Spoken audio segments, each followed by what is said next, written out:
Thank you, Acting President. Victoria is going through a crime wave.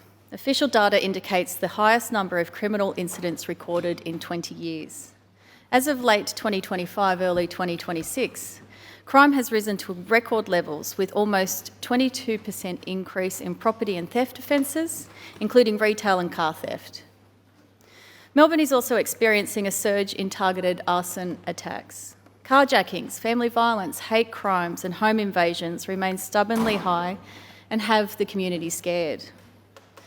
If the Victorian Government is serious about tackling crime, we need to free up police time and resources. And we need to do this immediately. One solution is simple. Stop wasting police time and resources on policing small-time personal use of cannabis. We're not talking about drug dealers or organised crime. We are talking about police and court time and resources being wasted on a non-violent, victimless crime. In good news, the police agree, and today I stand to debate a motion to have existing police policy brought into legislation. The most damaging crimes are violent crimes. This is where police resources should be directed. Arguably, the most damaging and persistent crime in Victoria is family violence. According to the Crime Statistics Agency, family violence in Victoria is rising, with police recording close to 100,000 incidents in the 2023-24 years and a 6% increase in the previous year. This equates to an incident roughly every 6 minutes. One woman is murdered every week in Australia by an intimate partner. At the same time, Victoria Police is trying to manage critical staff shortages. There are over 1,400 to 2,000 vacancies, declining members and station closures. We need to ask ourselves if we prefer the police to be stopping and searching Victorians for a joint or attending a family violence call-out. The community is under pressure and police resources must be freed up to focus on preventing serious harm and protecting victims who are our community's most vulnerable. Non-violent crimes such as the possession of tiny amounts of cannabis for personal use is not where police resources should be directed. And evidently, Victoria Police agree with us. In September 2024, they updated their operations manual, or the VPM, to prioritise cautions over arrest for personal cannabis possession. What this means is that serving police members are now recommended to issue a caution for small personal use of cannabis and not arrest. No arrest, no record, no waste of police time or court resources. This marks a meaningful shift in the policing of cannabis. And we strongly welcome this change. Let's be frank, no police officer wants to be arresting people for 5 grams of weed. I'm from Legalise Cannabis Party, and obviously I don't think anyone should be criminalised for cannabis at all. But that's a discussion, obviously, for another day. Now, for background, the Victoria Police Cannabis Cautioning Program, or the CCP, was officially implemented on the 1st of September 1998. It allowed police discretion to caution rather than arrest people found in possession of small quantities of cannabis. In 2024, the VPM was updated, quietly, very quietly, and I will return to that point, but updated nonetheless. The VPM now recommends that police members caution people found with small amounts of cannabis rather than arrest, and for the number of cautions to be unlimited. Now, this is good policy. The Victoria Police Drug Strategy supports health-led, prevention-first approaches to tackling drug harms and treatment-based responses to use and possession for all drugs. For cannabis, this means cautioning. We are so very pleased to see Victoria Police leading the way here. The reality is police do not want to waste their time on arrests for non-violent crimes.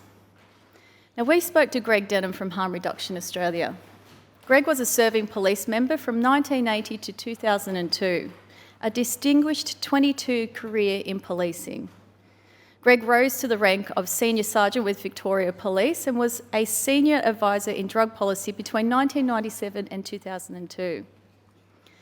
Greg was around when the cannabis cautioning program was first introduced in 1998, and he was part of the design of the program. So in Greg's words, and I quote, "The idea was simple: save police time and resources, protect the public, and give police members a clear way out of an impossible situation. Nobody joins Victoria Police to spend their shift busting someone for a joint. But we were stuck. We never wanted to ruin people's lives over something like that, so members were doing all sorts of things off the books, turning a blind eye, flushing it. That is not good policing. Legislate cautioning and give officers something solid to stand on." Greg's views reflect what more than 80% of Victorians already recognise: that personal possession of cannabis should not be a criminal offence. Criminalising cannabis hasn't worked. After almost 100 years of prohibition, Australians still consume cannabis, and you know what? They always will. The question is whether we want to focus valuable police time and resources on that or more important matters. Now, from a harm reduction point of view, we also need to ask if we want early intervention, which a caution approach offers, or punishment. To be clear on what this means in practice, if found in possession of small amounts of cannabis, Victorians who meet the criteria since September 2024 are issued a formal caution rather than facing charges or court proceedings. That means no criminal record. Having a criminal record for drug possession, no matter how harmless or small, has massive impacts on a person's life. It can limit access to jobs, education, housing and mental health support. However, nearly 4,000 Victorians are still being arrested for possession of cannabis every single year. The Cannabis Cautioning Scheme was introduced in 1998, almost 28 years ago, and the Police Operations Manual was updated in 2024. But arrests still remain high at 48%, and cautions remain far too low at 37.5%. Again, more often than not, the offending is minor and the individual poses no risk to the community whatsoever. I'm often asked about the relative harms of something like alcohol compared to cannabis. And my response often is, and often I'm half joking when I say this, but it is true: would you rather come across a group of drunk people in the park or on King Street or even in your home, or a bunch of stoned people? I think we all know the answer to that question. The Cannabis Cautioning Scheme was designed to allow Victoria Police to respond to small time possession in a way that is proportionate and focused on reducing harm. It frees up police resources. It is also aligned with the International Drug Conventions and Victoria's Charter of Human Rights. As we know, Victoria Police are obliged to take human rights into account under the Victorian Charter of Human Rights and Responsibilities Act 2006. The Charter identifies several rights that may be relevant to cannabis-related matters, including the right to recognition and equality before the law, Section 8, the right to life, Section 9, protection from torture and cruel, inhumane or degrading treatment, Section 10, and the right to freedom of thought, conscience, religion and belief, Section 14. Under the core United Nations Drug Control Conventions, including the 1988 UN Convention, countries retain scope to respond to minor drug possession matters with education, treatment, rehabilitation and social integration rather than conviction or punishment. So both the Victorian Charter and the UN drug policies share a key principle: that when cannabis use is minor, the best approach is to focus on reducing harms and avoiding unnecessary criminal charges. So again, we welcome the update to the Victoria Police Operations Manual. However, we have some concerns. Interestingly, the change to the VPM is not well known. To be honest, that's a huge understatement. I was not aware of the change until quite recently. We spoke to multiple stakeholders who had no idea of this change either. We have spoken to current serving police officers and former police officers who are not aware of this change either. The VPM can only be found on CD-ROM, and to view this manual, you either have to go into the State Library or you send Victoria Police a cheque and you get sent a disc, no less. Now, even receiving that as a Member of Parliament, I had to go around this building and find a CD-ROM drive for it to be transcribed for me. Comparative, in New South Wales, it's freely accessible online.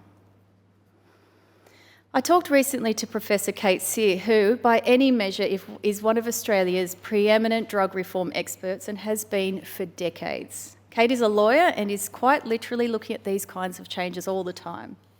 Now, she said, and I quote, "I was very surprised to learn of the change in Victoria Police's manual. I had not heard anything about this before now, and I believe many other experts in the sector will also be surprised to hear of this development." Professor Sear was concerned this meant, in effect, that cannabis consumers and their legal representatives are still not aware that they should be getting cautioned and not arrested for personal use. Take, for example, someone convicted of a small possession of cannabis charge. At the point of arrest, if they are aware of an update, they could ask the police member why they are being arrested and not cautioned. When they go to court, their lawyer could be asking the same thing. At the point of sentencing, this information is highly relevant to the defence. Rights cannot be exercised if they are not known. Professor Sear agrees with the updates in the police manual and says cautions should be handed out wherever possible. This should be done in a fair manner, consistently and in line with the law and with the Charter of Human Rights. But again, according to Professor Sear, they can only happen if everyday Victorians understand how the caution process works, know they can ask for a caution, and understand what accepting one means. She also warns that police decisions must be transparent, consistent and fair, not open to arbitrary interpretation. The law should not depend on who stops you, where you live, or how you are perceived. Which brings me to the uneven application of cautioning as it currently stands. Now, I have spoken many times in this chamber about something we all know. Cannabis laws are not affecting all Victorians equally. First Nations Victorians are 11 times more likely to be arrested for cannabis possession than non-Indigenous people. This is nothing short of systemic bias. This and other statistics show the inconsistent application of cautioning guidelines. Now, in an era of treaty, we are still locking First Nations people up for small cannabis use, and we are locking them up more than anyone else. If we are serious about closing the gap, we need real systemic change. Fair treatment under the law should not be optional. What I'm asking for today is that we remove this grey area. The cautioning scheme was introduced in 1998. It was updated in 2024, but no one seems to know about it, and it is being applied unevenly. The police manual is not easy to access, even for police members. We are unsure of how many of them are even aware of the update to the cautioning scheme. In theory, members are supposed to keep themselves up to date with changes to their operations manual. In practice, this means they'd have to use their spare time in their shift, or who has spare time as a police officer. They'd use that time to either scan a QR code, download the manual, read it, understand it. The cautioning scheme, we know, is very convoluted, and then apply it evenly. This is obviously impractical and unrealistic. Victoria Police need clarity. And to this end, today we ask for the government to support our call to enshrine cautioning in legislation. Victoria Police already want the cautioning for personal use of cannabis. Every legal and health expert we spoke to agrees it is the very least we can do. Stop Victorians being unnecessarily dragged through the criminal justice system. And VicPol have led the way. We should support them and their members to do the practical thing and the right thing. Legislating cautioning ensures that we are meeting our human rights obligations in practice and not just in theory. It gives busy serving police members clarity and cover. The police we spoke to said consistently that they and their colleagues do not like grey areas. They like to know what they should be doing and with absolute certainty. All we are asking is that this clarity be provided in legislation. If any Victorian is found with a small personal possession of cannabis and they meet the relevant criteria, they are issued with a caution. No arrest, no court resources, no jail time, a proportionate and evenly applied consequence, a caution. No one should have their life derailed over a joint. What we need now is for everyone to be on the same page to make that a reality. Thank you. Thank you, Ms. Payne. No. Ms. Watt, in a moment.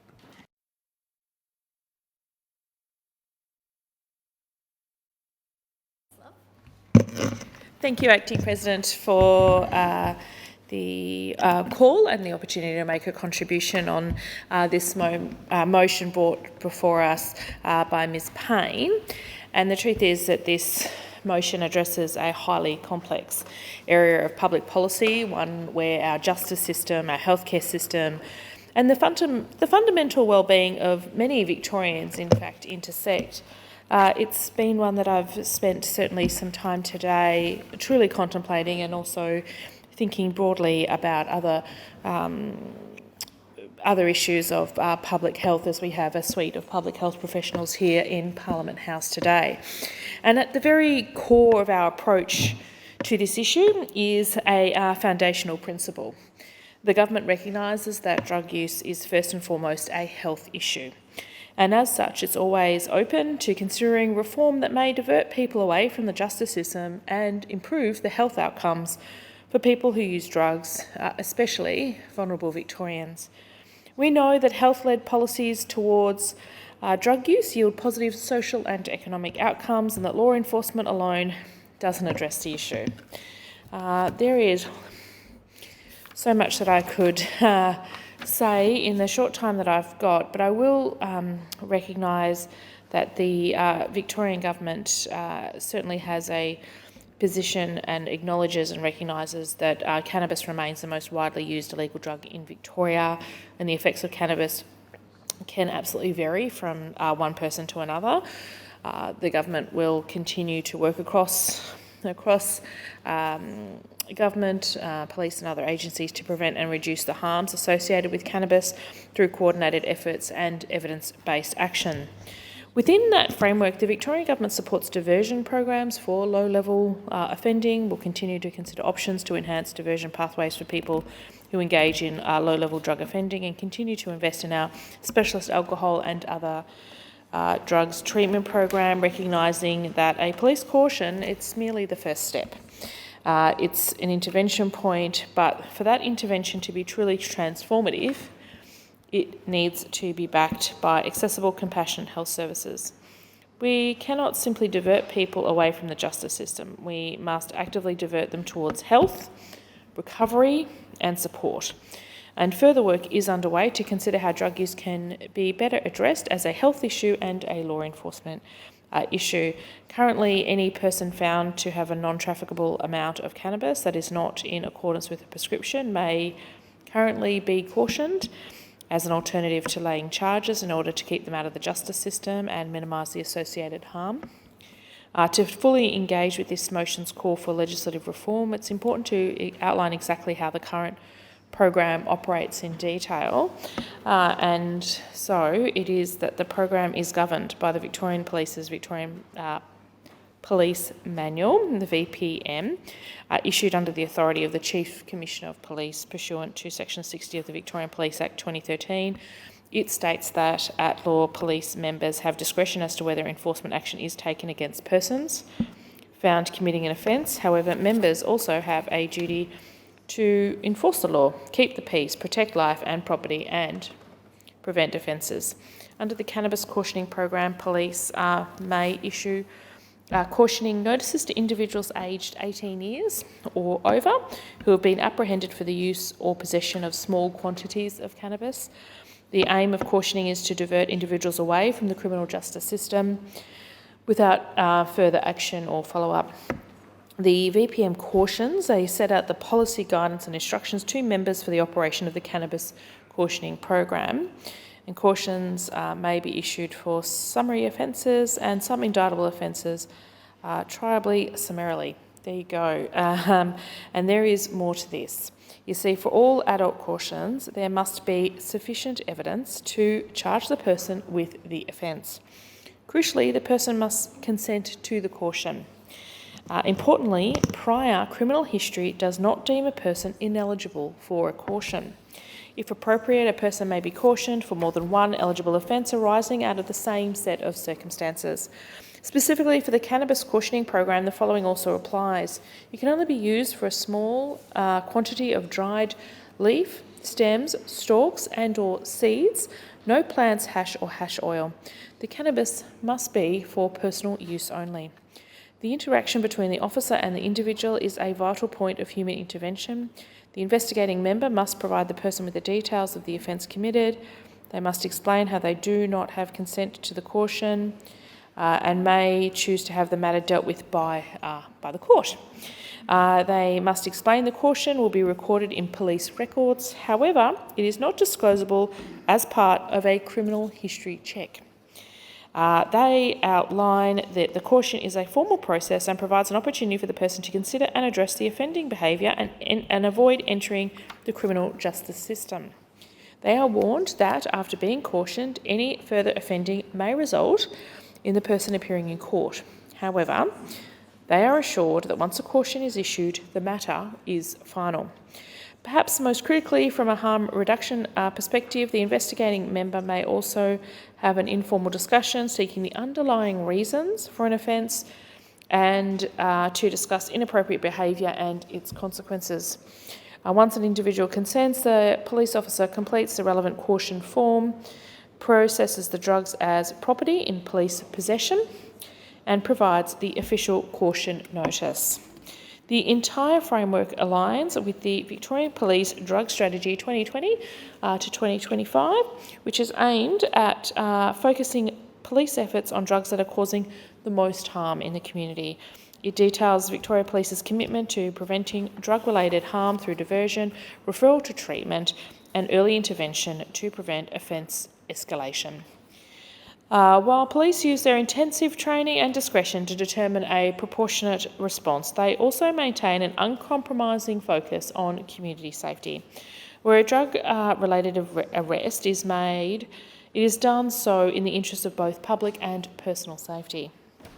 Drug-related arrests are made in the interests of both, as I said, and as Victoria recognises and Victorian Police recognises that drug problems are first and foremost health issues, police use their training and discretion to determine a proportionate response.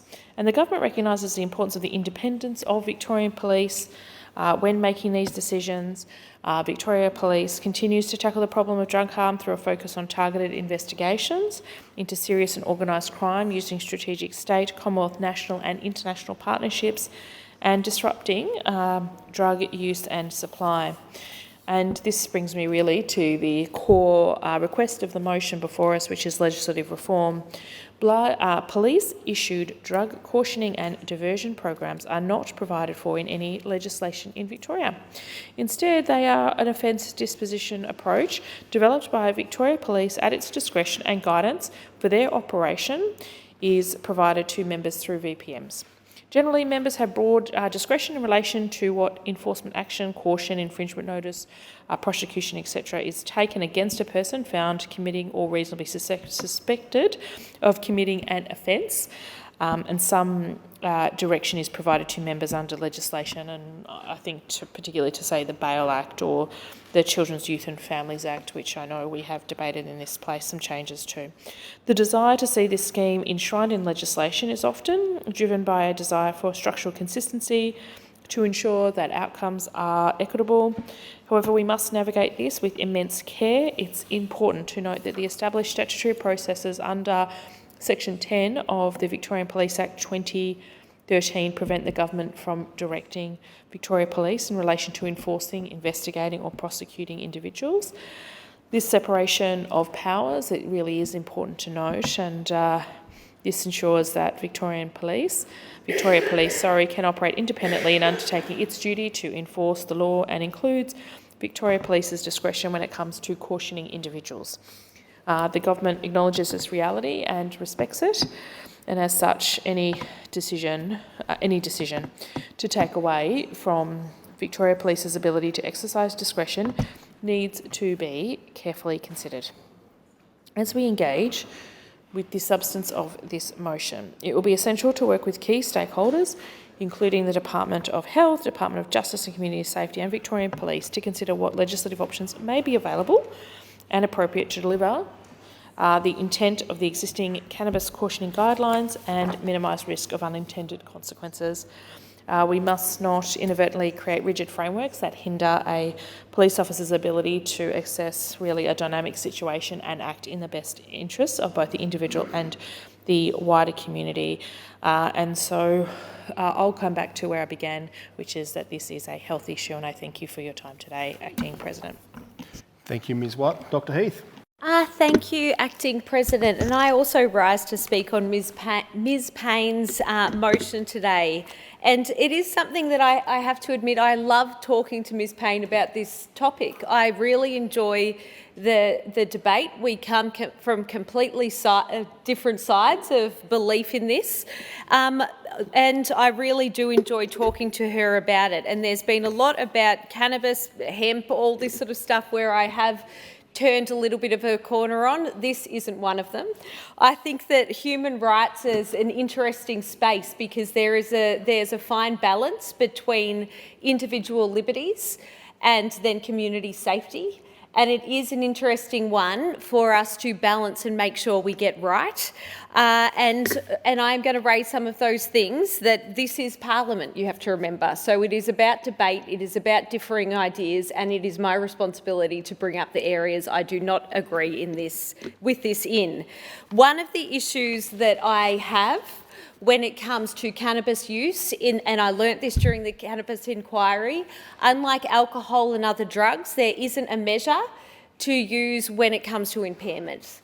I think that is a huge issue. So then it comes down to somebody who is already altered in the way they perceive things to be able to make a decision about whether or not they are ready, they can drive, they can do certain things, operate machinery. This, to me, is a concern.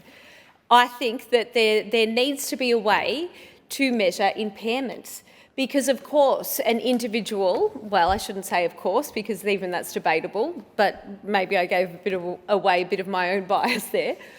Individuals should have the right to make decisions about their own life. That, I believe, is a given. But everything we do and every activity we undertake can have an impact on somebody else. So there must be a way, I believe, to measure impairment. I think if there's a way we can do this, often whether it's alcohol, whether it's other drugs, it affects the cerebellum. Maybe it's testing like that. Who knows but come up with something. And there's a huge lobby that behind, according to what I've read, there's a lot of different research going on. I would like to see more put into that. I also will say that one of the things that we talk about here is the number of cautions given. When we were making this change, and it even says so in this motion, I believe, that there should be an ability for cautions to be given at the police's own discretion for minor offences and first-time offences. So if it's for first-time offences, why would we uncap the amount of times that people are allowed to have to commit an offence? Surely that is completely counterintuitive. I believe it is. If there is a caution given and there is a discretion given to an individual like a police officer for a first-time offence, there should be absolutely no reason to take away the number around that. It should be for a first-time offence. It's pretty black and white, I believe. The third thing is I believe that a lot of this research completely overlooks the harms that are directly related to cannabis use. And there are some. And I'm going to talk about some of those, not in my opinion, but according to science. So one of those is, I believe that often, and this is another reason why I don't want to see a blank cheque given and just over and over again, yeah, sure, you can flout the law and you can get away with it, you can flout the law and you can get away with it. Because even that person making a choice, which, to be honest, by me, if that's your choice to smoke pot or whatever, it does not bother me. But that is not going to be good for that person in the long run, not according to my opinion, but because of the medical evidence that proves. So 60 peer-reviewed studies showing cannabis is causal to 33 different types of cancer, doubling the number caused by tobacco and creating an even greater medical burden than tobacco does. So that's interesting when we hear these things framed not as a social issue but as a medical issue, and it's then saying that it's causal to 33 cancers. So if you were able to, over and over again, use a substance that's going to put you at risk of causing 33 extra cancers that it wouldn't if you weren't consuming it, is that going to put pressure on the healthcare system or take it off? I would say it would put a hell of a lot of pressure on. It ignores that 43% of Australia's smoking-related costs, and this is a decade ago, were from cancers. And I know that has gone up. So if we are now, taking the brakes off, and I think it is important to have brakes on these things, we have to realise that there is, yes, absolutely, a health cost. But if it's going to be, let's talk about it for a minute as a health issue, not a social issue, which I believe is splitting hairs really, but let's do that, then this is going to put an impact on the healthcare system. It omits other proven health harms such as birth defects, child cancers, psychosis, depression, suicide, and violence. Violence is one, according to the data, that are all heavily evidenced in peer-reviewed research. It's so funny, like sometimes when we talk about this in relation to crime, there's sort of almost this view that, the way to address violent crime is to make sure, it would be a lot better if everyone was stoned. Well, the data actually says something quite different. So I have shared a story, both in committee and in here in this place, of one of my very good friends growing up who fell victim to one of these side effects. As rare as they might be, and you can talk about that, I'm sure you're about to. I have had an extremely good friend, somebody who is extremely dear to me, suffer, well, she's got frontal lobe damage, she's got temporal lobe damage from smoking marijuana. Yeah, sure, it could have been purer. People say that, maybe that's why we need to regulate it. Well, on that, in California, they say, according to the data, in fact, I'll read it, because I know it'll be picked up by somebody, the California Task Force on Cannabis Regulation has confirmed that the black market there remains larger than the legal market. So even that argument, if you actually look at the data, does fall a little bit flat. But for my good friend, it has been absolutely devastating. Every time you see her, you see this life of potential, this life that, she was one of my dearest friends. It just cannot even get up and get herself, will never work again. She now has to live in care. That is devastating, and that is because of drug use. So we cannot look at these things, look at something that, I understand that it is good to talk about, and talk about how we should give unending cautions, and not talk about why it is an illegal substance in the first place. Just in a matter of time, I don't think that the way to deal with a crime crisis is to make criminal activities legal. Yes, it does fix the data, but it fixes nothing about the reality of what is happening on the street and in people's lives. So these are things that I think that, as uncomfortable as they may be, we have to absolutely look at. During the cannabis inquiry, another thing that made me very uncomfortable, and I've spoken about drug use and how it is an absolute, I have experienced some incredible tragedy. I'm talking death, I'm talking extreme, I won't even go into it because of drug use. I'm not ashamed to say it, I hate drugs, not so much cannabis. I'm not going to bundle it in the same, but I hate them because it has cost me the lives of people extremely dear to me. But what I will say is I was extremely uncomfortable when we went up to Canberra, and essentially, you know, these things sometimes can be a bit of a Trojan horse. I know you won't like me talking about that. But in Canberra, it started with just cannabis. You get a $100 fine. But now, there, it doesn't matter what drug it is, you get a $100 fine. With no regard of what that is doing to people's lives, people's potential, people's ability to cope, and the families around them. So I am open to many more conversations on this, but I will say this, I am far from convinced. I do not see how normalising, you know, drug use in any way, shape or form is healthy. When cannabis leads to higher rates of psychosis, higher rates of depression, higher rates of disengagement from whether it's work or school or whatever. Thank you, Dr. Heath. Your time has expired. Can I move to go longer? You can. It's up to you. I don't know how. Thank you, Dr. Heath. Ms. Copsey. Thank you, Acting President. I rise to speak in support of Ms Payne's motion, and I thank her for bringing this important debate before the chamber today. This, at its heart, is a motion about fairness, about evidence and a common sense health-based approach to drug reform in this state. It asks Victoria to stop derailing people's lives for possession of a small amount of cannabis and to put into law what Victoria Police have actually already recognised themselves in policy, that cautioning should be the default response for minor personal possession. The Greens support this motion because we have long said that drug use should be treated as a health issue, not a criminal justice issue.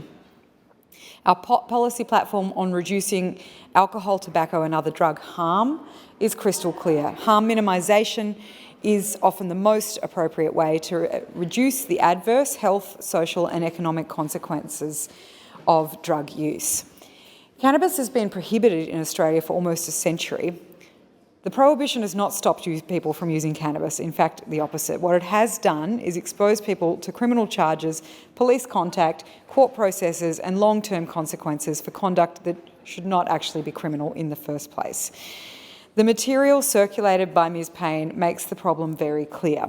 Victoria Police have updated their operational manual actually in 2024 to recommend the use of caution rather than arrest for personal possession of cannabis, which is a welcome shift by the police. But the data that we've seen recently shows that this shift is not working as intended. Crime stats reveal that cautioning remains low at 37%, while arrests for personal possession of small amounts of cannabis remain at 48%. Around 4,000 arrests are still occurring each year, and of this group, of course, as we see in so many spaces across the state, there's a disproportionate impact on First Nations people. First Nations men have the highest arrest to caution ratios across almost every age group, and First Nations Victorians generally are 11 times more likely to be arrested for cannabis possession than other groups. It's not fair, it's not consistent, and it's certainly not best practice public health response to what is a health issue. And it in no way serves justice. The Greens' justice principles are grounded in reducing harm, in reducing the overuse of criminalisation and imprisonment where they do not achieve public interest outcomes for the justice system, and addressing the structural causes of contact with the justice system. We know that criminal charges where they are used don't land equally on different demographics in our population.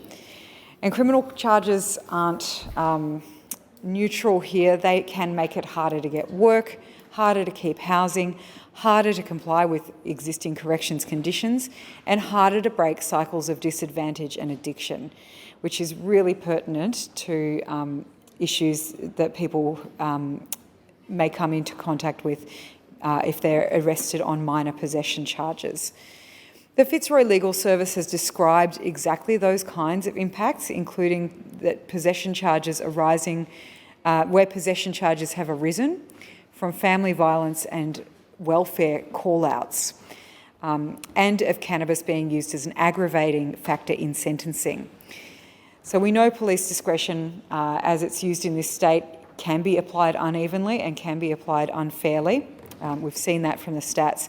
Discretion does depend on the officer, the suburb, the person's age and their race, housing status and appearance, their record or their perceived attitude. Despite us hearing continually that racial profiling no longer occurs, that's unfortunately not what we see in the stats.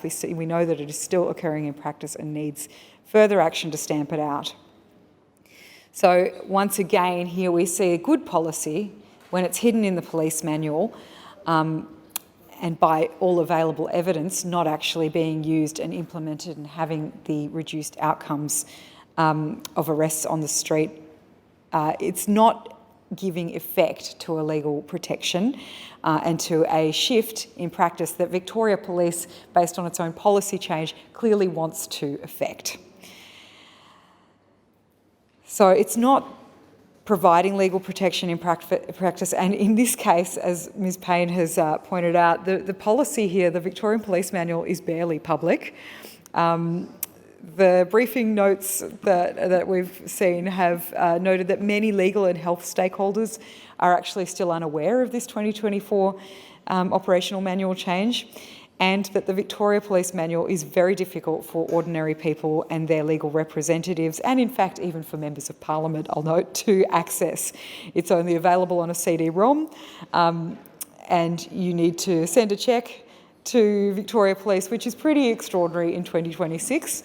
And I thank Ms Payne, after going through this ordeal of obtaining the latest version recently, for sharing a PDF with my office that will be treasured, so we don't have to go through that.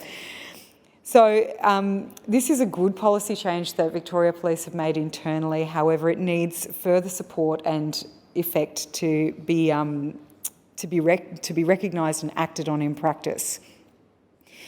That's why we support the thrust of Ms Payne's motion to make sure that this change is done publicly and is put in an actionable way before cops on the beat and the rest of the Victoria Police workforce. If the law continues to favour arrests, people will continue to be arrested.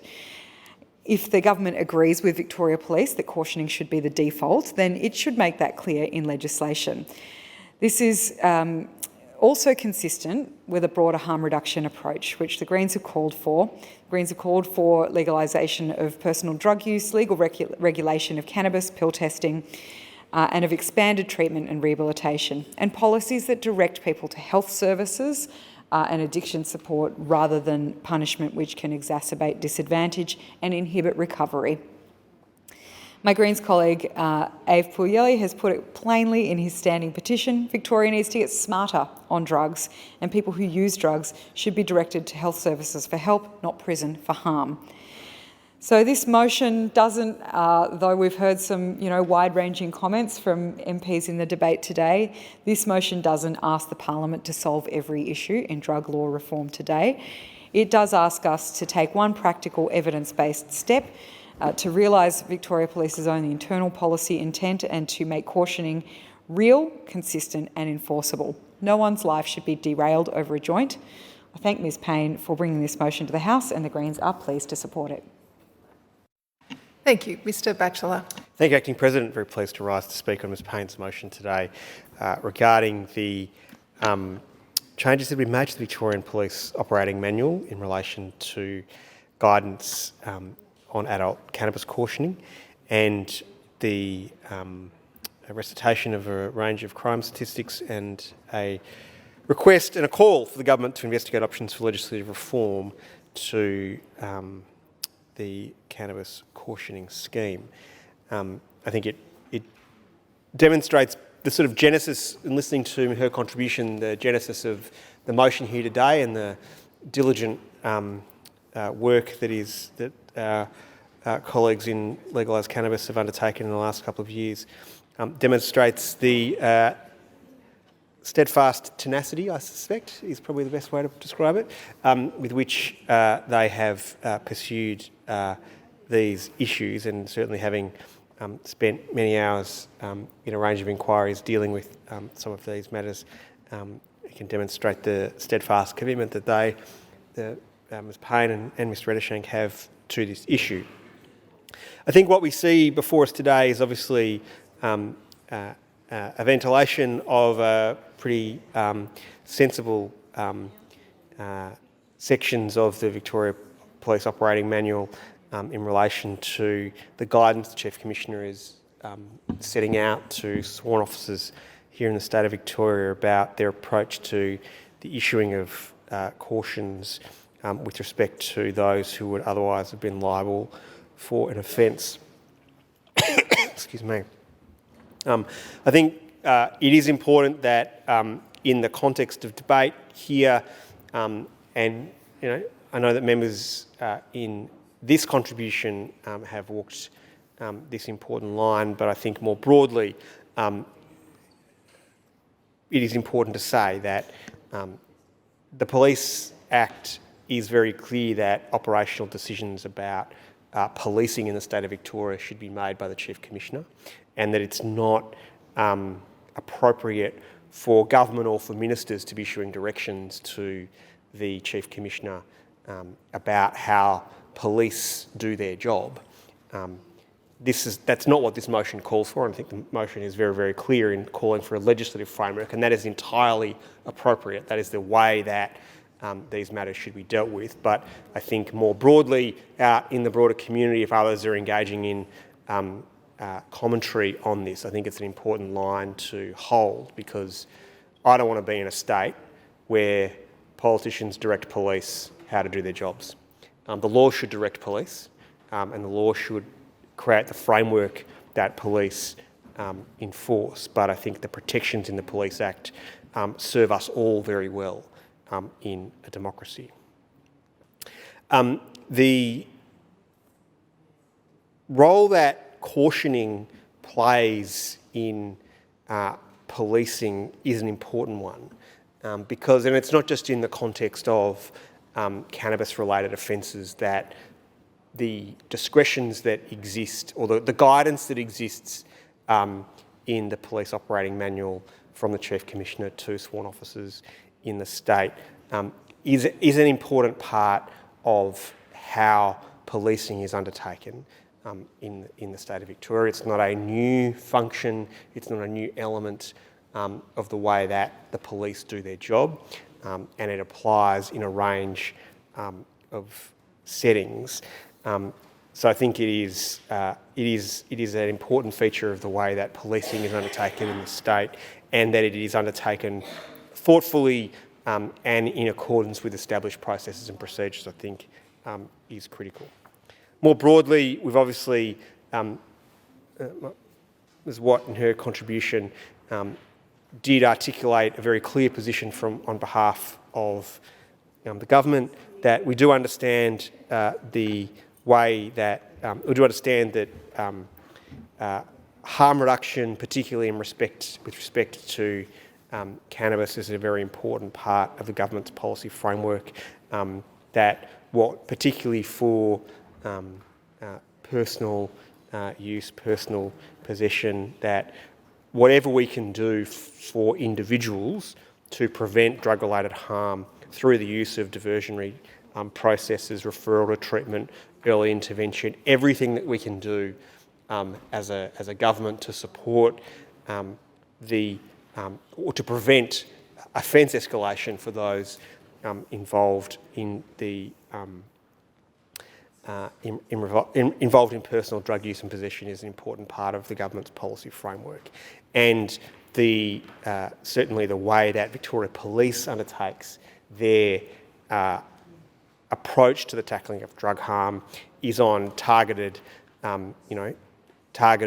at the serious and organised criminal ends of the system, leaving the issues around non-trafficable small personal quantities not in accordance with prescription, able to be cautioned within the framework set out by the Chief Commissioner in the operating manual as an alternative to laying charges. And that obviously has the very important benefit for those individuals of keeping them out of the justice system and reducing the harm that may be associated with the pathway that criminalisation of that sort of behaviour leads to, that we would absolutely, and I think the framework that exists here in the manual, which has been described and uncovered through Ms Payne's work, demonstrates that this is the sort of benefit the Victoria Police has recognised in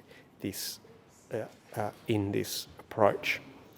It is important to say that police are trained, have discretion to determine what a proportionate response in these circumstances are, and it is important that the Victoria Police that the independence of Victoria Police in making those determinations on a case-by-case basis is reflected. I think the policy intent of the motion to try and provide a greater legislative basis for that is something that obviously Ms Payne is keenly advocating, and obviously the government in supporting the motion notes that work would have to be done to figure out how that would operate, and is clearly open to the consideration of that work being undertaken.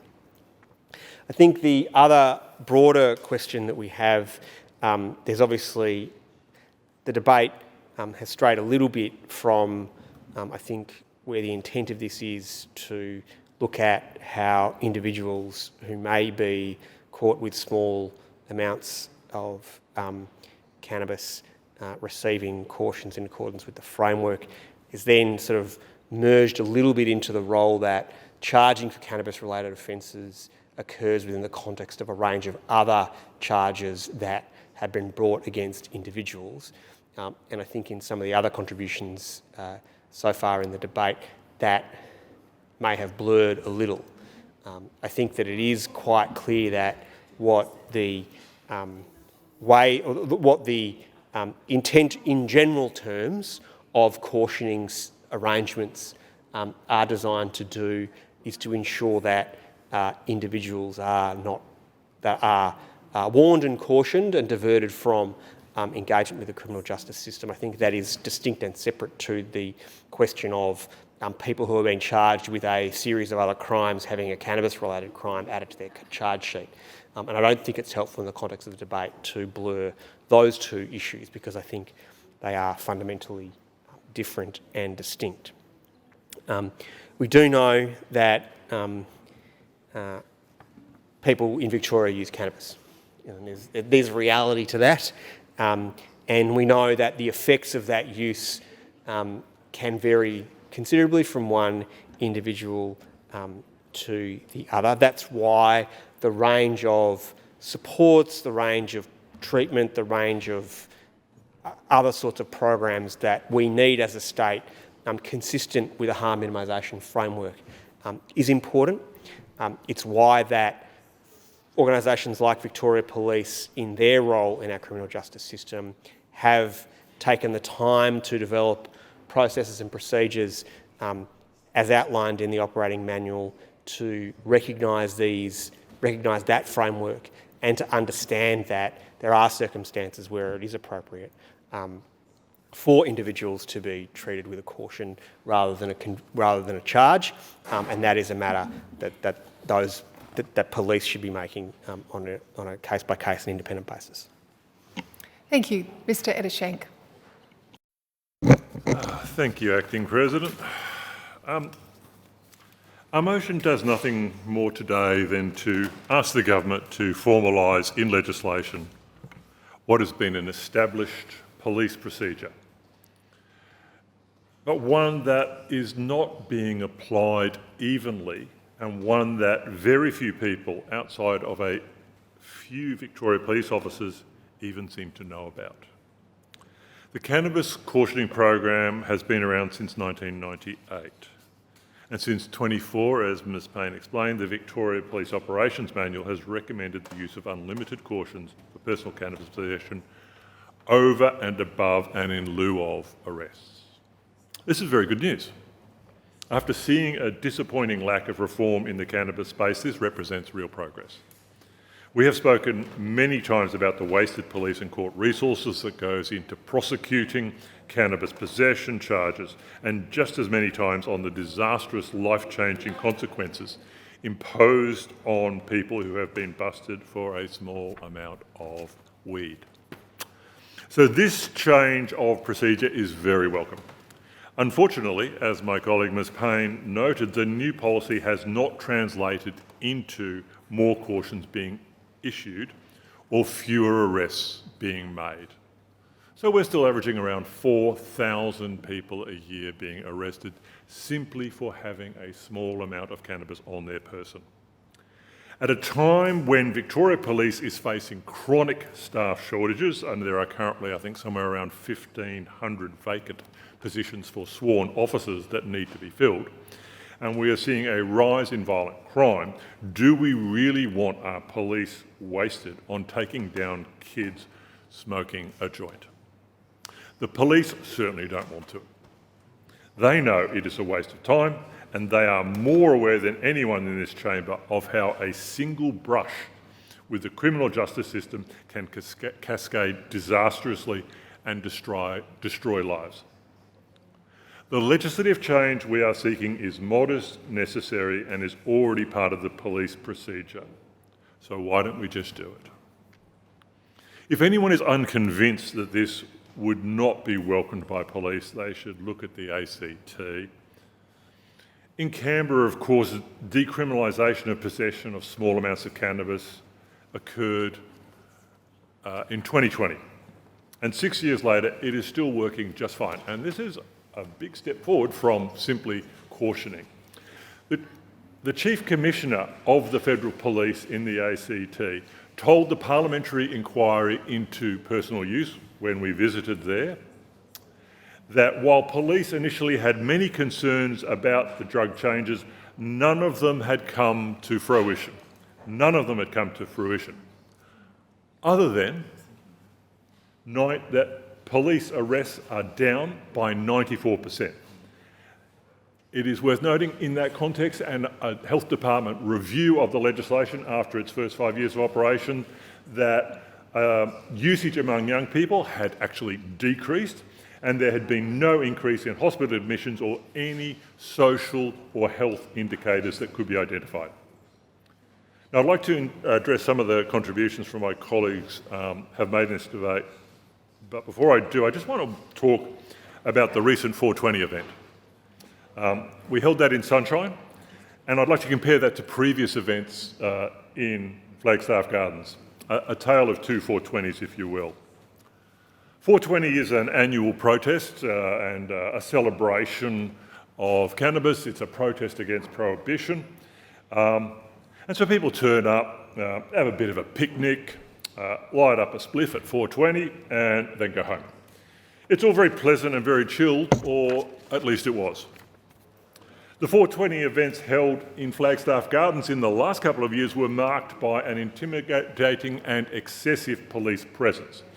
Last year we had 60 armed police officers who were being paid, I think, double time and a half or triple time because it was on Easter Sunday, with sniffer dogs basically searching, handcuffing and detaining anyone they thought might have cannabis on their person.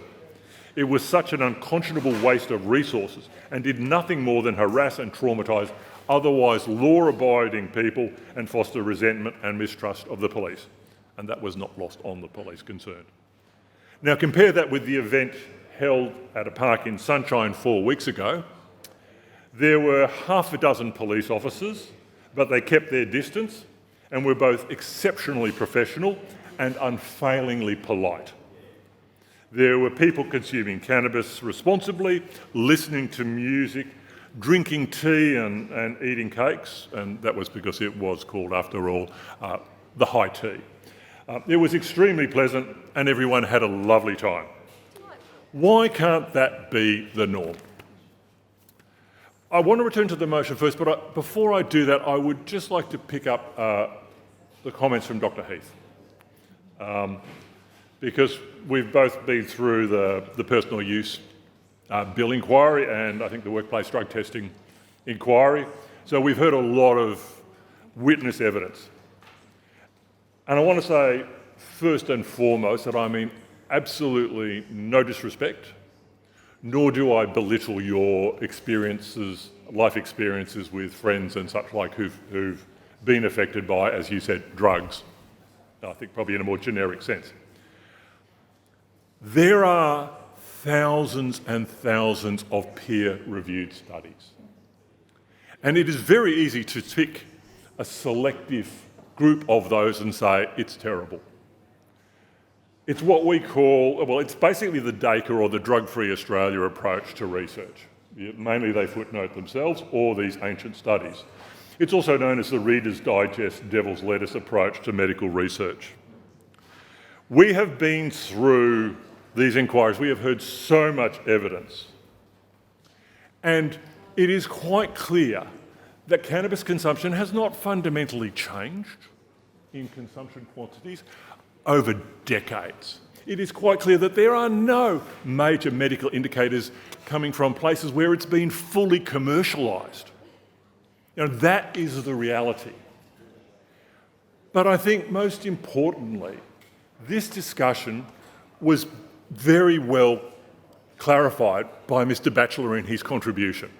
We are not debating, is cannabis good for you or bad for you? We could equally debate, is Coca-Cola good or bad for you? And I suspect it's worse, and it's certainly much worse if we were debating alcohol or tobacco.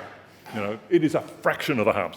But putting that aside, this debate is, should we be keeping young people, in particular, people from marginalised communities, who we know are overwhelmingly the victims of the justice system for minor offences? That is what this is about, keeping them out of the criminal justice system. That is the debate. That is the question we're seeking to clarify, not is weed good for you or bad for you. Serving police officers want clarity and they want certainty. And as Ms. Payne noted, the police we spoke to want to know what they should be doing. They don't like grey areas. The formalisation of the cautioning scheme in legislation will fundamentally help police. And they know that their time is being wasted. I think Ms. Payne quoted before Greg Denham, you know, an experienced officer, and that was his exact words. Nobody wants to do weed paperwork for a minor offence. Community justice and health stakeholders all agree on the damage that even one encounter with the criminal justice system can inflict on people. They are in lockstep on the need to stop arresting people and funneling them through the criminal justice system, all for a small amount of weed. And 80% of Victorians agree. They agree that it should not be a criminal offence. I don't know how many times we've debated issues where there is that level of community consensus about legislation that should be changed. But we're not debating that. We're just trying to say, keep people out of the criminal system, the criminal justice system, in the short term. Cautioning should be legislated. It is the best way to reduce those systemic biases towards First Nations Victorian, young working class people and other marginalised communities, and ensure that there is consistent and equitable application of the cautioning scheme. I commend the motion to the chamber. Thank you. Mr Galea. Thank you, Acting President. I'm pleased to rise to speak to the motion put forward by Ms Payne today, and indeed speak onto it a little bit earlier than I expected, because I see that the opposition list has all completely collapsed. Mr MacArthur, I'm disappointed that you've run out of steam.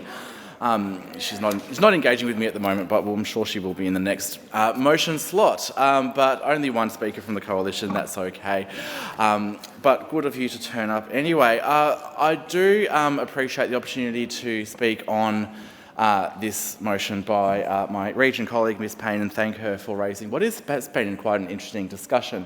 And indeed, far from the first time that we've discussed cannabis and related matters in this place, but and indeed, as has been referenced by colleagues including Dr Heath and Mr Ettershank just now, we have engaged through the Legal and Social Issues Committee with various inquiries, in particular in relation to an analysis of the ACT model of decriminalisation, which I've spoken about numerous times in this place, and may come back to address some of the points raised by the members if time permits.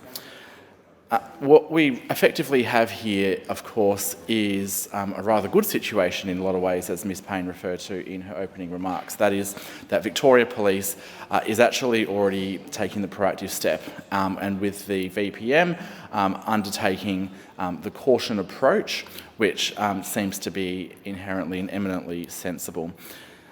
So effectively, the position that we're in today is a situation of legislating to reflect reality. I do want to note at the outset, though, whilst at a high level that is, of course, a perfectly sensible and straightforward thing to do, and the government will be supporting this motion today for that reason, and because we do maintain a health approach to the matter of cannabis and AOD issues more generally. It is important to note, of course, that the statutory processes under Section 10 of the Victoria Police Act of 2013 naturally prevent the government from directing Victoria Police in relation to enforcing, investigating or prosecuting individuals, and I would certainly expect and hope that the reasons behind that restriction are eminently obvious to all members. But what this does do is ensures that Victoria Police can operate independently in undertaking its duty to enforce the law, including Victoria Police's discretion when it comes to cautioning individuals. So as such, even though we would effectively be legislating to legislate what is already in practice, it would still be cognizant for us, it would be hue of us, in fact, for us to be mindful of any such step that we're doing to take away Victoria Police's ability to exercise their discretion. So the appropriate consultation processes would therefore inevitably need to take place with Victoria Police and indeed with the Department of Justice and Community Safety and the Department of Health as well, in order to ensure that the enactment of this change would not bring about any sorts of adverse or unintended consequences.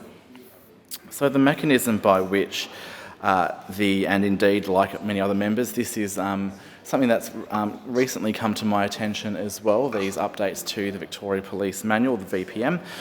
These are issued by the Chief Commissioner periodically under Section 60 of the Victoria Police Act, and it states that at law, police members do have discretion as to whether enforcement action is taken against persons found to be committing an offence, but naturally that goes with the obligation to enforce the law, keep the peace, protect life and property and prevent offences.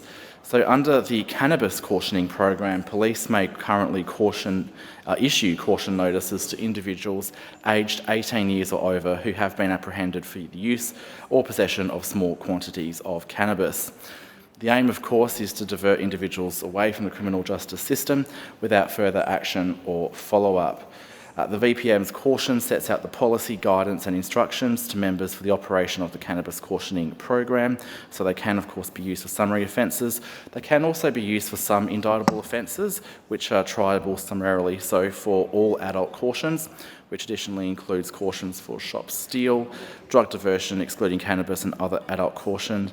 There must be sufficient evidence to charge the person with the offence. The person must consent to the caution. Prior criminal history does not necessarily deem a person ineligible for that caution, and they may be cautioned for more than one offence arising out of the same set of circumstances. In relation to cannabis specifically, these rules apply if the amount is in relation to a small quantity that's deemed to be up to 50 grams of dried leaf, stems, stalks and or seeds, and the cannabis must of course be for personal use only. And there's a very same process which is followed whereby the investigating member will be required to provide the person with details of the offence committed, as well as explaining that they do not have to consent to the caution and may choose to have the matter dealt with in court, that the caution will be recorded in police records, however it is not disclosable as part of a criminal history check, that it's a formal process and provides an opportunity for the person to consider and address the offending behaviour and avoid entering the criminal justice system. And after being cautioned, any further offending may result in the person appearing in court, and that once it is issued, the caution is final. They must also have an informal discussion to seek the underlying reasons for the offence and to discuss inappropriate behaviour and its consequences. If an individual being offered this caution consents, the police officer then completes the relevant caution form, processes the drug as property in police possession, and provides the official caution notice. It is a straightforward and far more common sense approach to dealing with these types of offences, people seeking to consume small amounts of cannabis and having it on them for their own personal use. We're not talking about large quantities, we're not talking about drug dealers, we're talking about these people that do choose to take it up. There are some comparisons with the ACT, the previous ACT model which Dr. Heath referred to, but it isn't the same as the simple cannabis offence notice, which was the charge of $100 that the ACT had in place. That's probably an evolution, probably another step forward, which was one of the various options open to our inquiry to consider as part of its deliberations.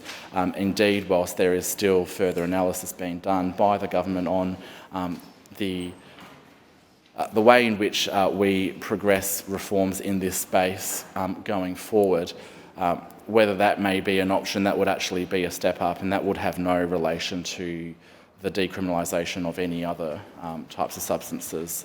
I don't necessarily buy into the wedge argument that's been made there, because the whole point of having legislatures, the whole point of having statutory reviews is to evaluate, consider, challenge proposals, when appropriate, put them into legislation, into policy, into regulation, and then, of course, measure the outcomes of that. And indeed, through the ACT model, we did indeed see that the model appears to be very successful in working for the ACT.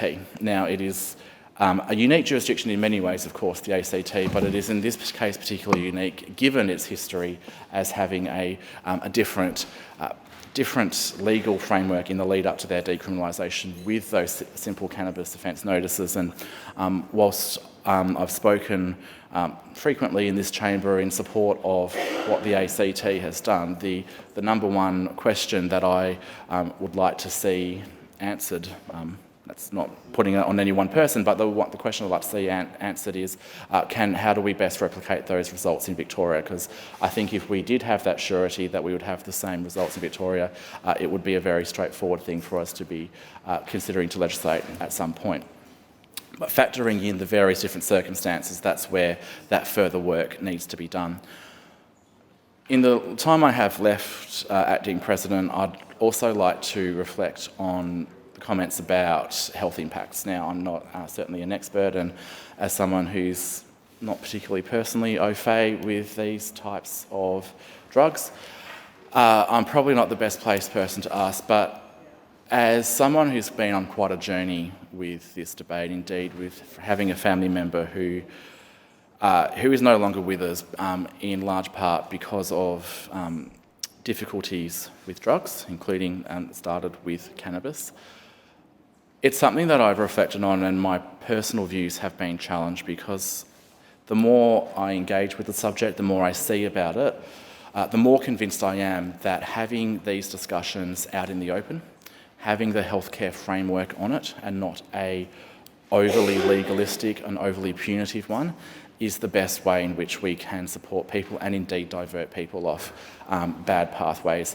Certainly that's the case with pill testing and the on-the-spot drug and information and advice that we can give people. And I will just register those remarks to conclude my contribution to this motion, which I'll be supporting today. Thank you. Mr Limbrick.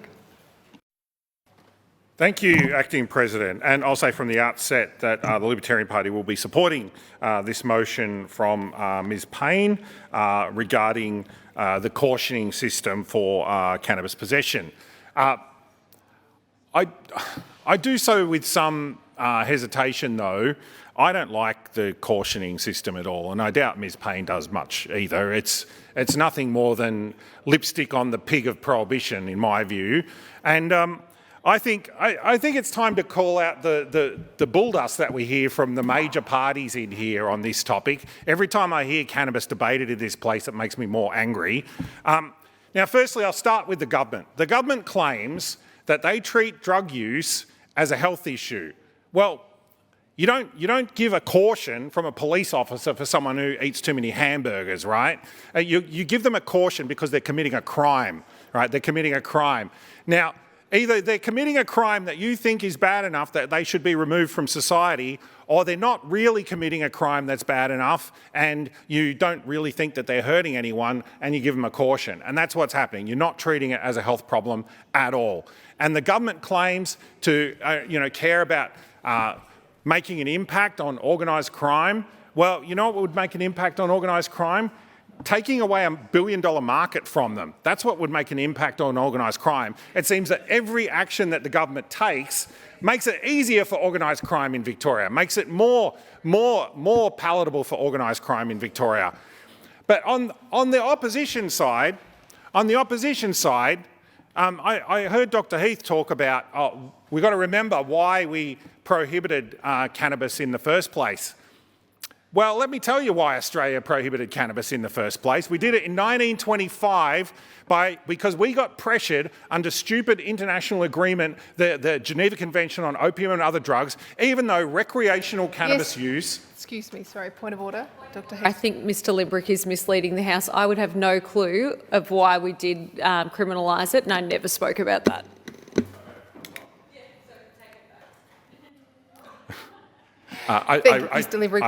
I distinctly recall Dr. Heath talking about why we prohibited it in the first place, but here's why we prohibited it in the first place. Australia got bullied into signing an international agreement despite having almost no recreational use of cannabis in Australia in 1925. It was available over the counter as a medicinal substance with almost no regulation. We got bullied into signing that agreement. That's why we prohibited it in Australia. Recreational cannabis use only became a big thing later on, much later on. Also, the opposition talks about respecting individual liberty. Well, I call BS on that as well, because you can't respect individual liberty when you want to criminalise someone and give them a caution because they're consuming a plant that you don't like or you don't approve of. That's not what liberty's about. Liberty's about respecting people's individual choices, whether you approve of them or not. And this is at the core of, like, we see the major parties here make no movement on this whatsoever. They just continue with prohibition.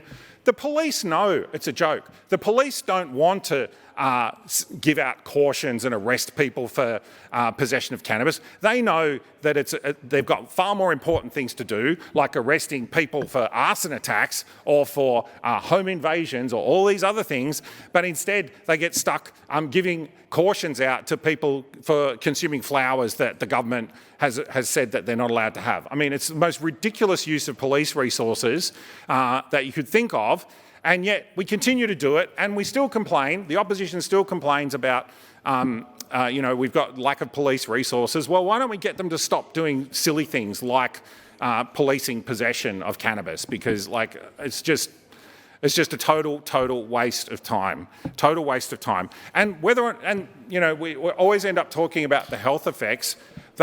Whatever health effects happen, whether it's illegal or not, they're going to happen anyway, right? Like, we have one of the highest cannabis consumption rates in the world despite prohibition. It makes no difference whatsoever. At least in a legal, regulated market, we would know what products we're getting. And that brings me to my other point. We do have a legal regulated market in Australia through the medicinal cannabis system. It's working pretty well, and pretty much the main difference between someone who accesses cannabis through the black market and the legal market is that they're not as knowledgeable and they don't know how to access it through the medicinal market.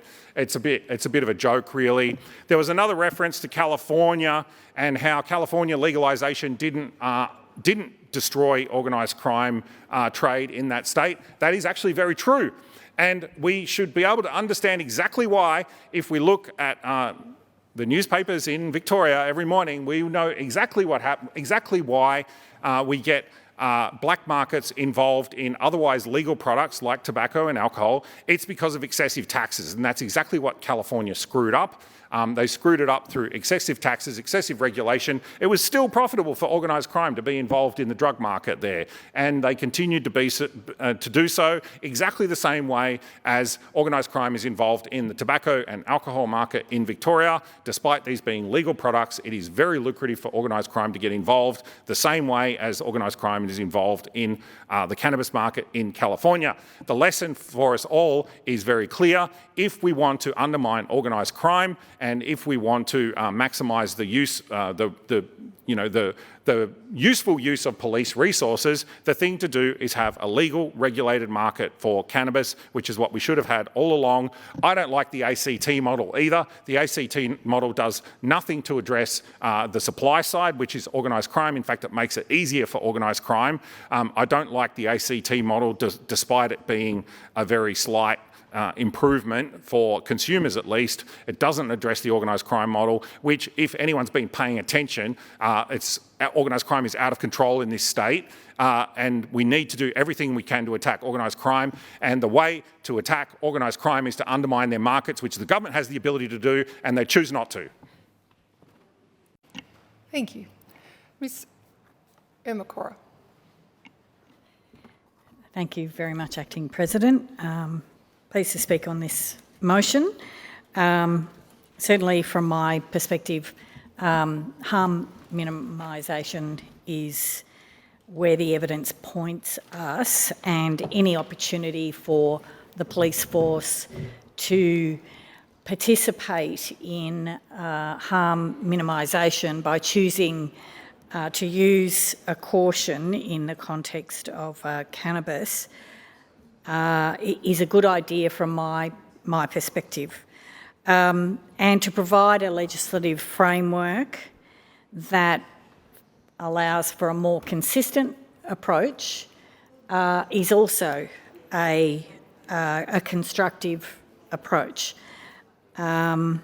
We know that the absence of referral to supports and the opportunity to figure out that a different course of action or to deal with the issues that are sitting behind any kind of problematic behaviours associated with the use of cannabis is a better approach than a punitive or punishment approach to what should be seen as a health issue if it is causing problems. And I appreciate that Legalise Cannabis Victoria are very clear on use of cannabis should not be seen as a problem in itself. But we know, just like many other legal drugs, that like alcohol, that people do have problems with addiction to alcohol, and that certainly is the case for cannabis as well. So it makes a lot of sense to include a process that provides a connection between a health service and a therapeutic support framework and the policing framework that we've got at the moment. And that's where the cautions sit. And then if you put this scenario in the context of Indigenous Aboriginal people and their experience of this, has already been said in this chamber, we know that use of caution, so use of discretion really, can inadvertently be used inconsistently and in a way that might inadvertently be judgmental of a person's characteristics or circumstances rather than independent. So again, that's another reason why having a more consistent approach and a more legislated framework that gives some clarity to avoiding discrimination in this context is also useful. And from the perspective of regional Victoria, again, policing in regional Victoria is a very personal thing. Any community that's got a police officer or any police officer that's got a community, police officers live and work in their communities. There are no other suburbs. They live and work in their community. So they are almost compulsorily required to be on local committees, and they are shoved into leadership roles, hence they know everybody. And this then becomes a really challenging situation to use cautions and not use cautions in different situations. Some families they know very well, others they don't. So I think overall this is a very good idea, and in the very short amount of time that I have to contribute on this, I think that there's a lot to be gained by supporting such a notion. Thank you. Thank you. I ask Ms Payne to sum up. Thank you, Acting President. First and foremost, I just want to thank everybody who made a contribution today. Everyone made a very thoughtful and considered contribution. So Ms Watts, Dr Heath, Ms Copsey, Mr Batchelor, my colleague Mr Ettershank, Mr Galea, Mr Lembrick and Ms Zemakora. Thank you all for your valuable contributions. I think at the outset, it's really important in this place that we do bring our personal experiences to what we do debate in this place. And with all due respect, I think it is really important, whether that be experiences of those of loved ones and those that are dear to us, both positive and negative, always are going to have weight in how we debate in this place. And including, as Ms Zemakora said, from regional perspectives through to inner city living or suburban perspectives as well. I would like to just point out, in relation to Dr Heath's contribution around measuring impairment, that's, and I think we've all sort of reiterated this throughout this debate, this is not what this motion is trying to debate. When it comes to impairment though, police actually do have the ability to test impairment. But what's happening currently, and particularly on the roadside drug testing, is that police are measuring presence, not impairment. They have the option to test impairment, but they don't use that. And, I guess it does highlight also, while we're here today and talking about cannabis cautions, is that police have the option to use the caution, but they may not be privy to that information, or they may not know that it's accessible. And why we're calling for this is for that clarity. No more grey areas for police. They want to get on and do their job, and they want to do it well. They want to serve their community. As Ms Zemakora pointed out, many police officers are valuable members of their community, particularly in regional Victoria. And this is about taking the pressure off police. They have finite resources that need to be utilised elsewhere, particularly during this, there's brazen attacks going on all over this state. Picking a kid up for cannabis is not high on their priority list, and we want to take that pressure off them.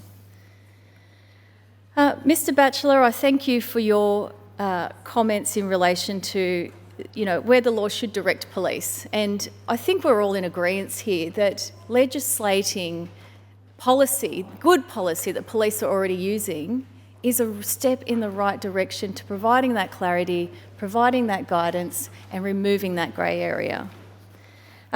Another point I just wanted to make, and these are conversations I've had in and outside of this chamber, is when I make reference to roughly 4,000 Victorians are arrested each year, I want to make it very clear. I am talking about Crime Statistics Agency data, and I am talking about individual unique offences. So that's someone actually just being picked up for cannabis possession only. And when we do say that there's roughly 4,000 a year, now that is us keeping track of data over the last 5 years. including those unique offences. We do also have the data for offences where there may be cannabis as part of other convictions, but when I do specifically talk about individual arrests, I am talking about individuals. And I think this is a fairly easy step in the right direction because, as my colleague Mr Ettershank pointed out, 80% of Victorians think that cannabis use should not be a criminal offence. So let's legislate, let's let the police get on with their jobs, and I commend the motion to the House. Thank you. Thank you.